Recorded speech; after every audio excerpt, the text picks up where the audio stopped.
3 weeks. Oo. Yung anti-rabies po, bawal po kasi siyang isabay dahil may cases kami nanghihina. Left and right kasi yung tinuturok. Masyado pong matapang. Kaya yung anti-rabies, i-reschedule din po natin siya separately. After ng 3 siya, tapos Yes, oo. mag-schedule na kayo ng anti-rabies. Anti-rabies, opo. Ganun po talaga ang program ng amin. Paiba-iba kasi per Mas may clinic. na rin yan kasi ngayon, alam mo yun naman, vulnerable sila sa ano eh.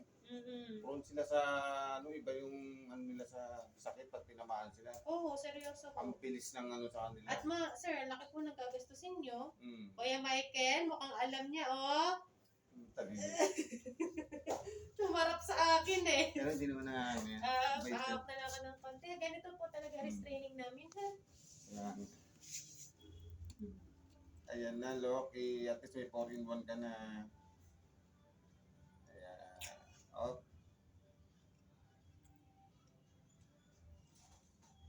Oh, diba? Tapos na.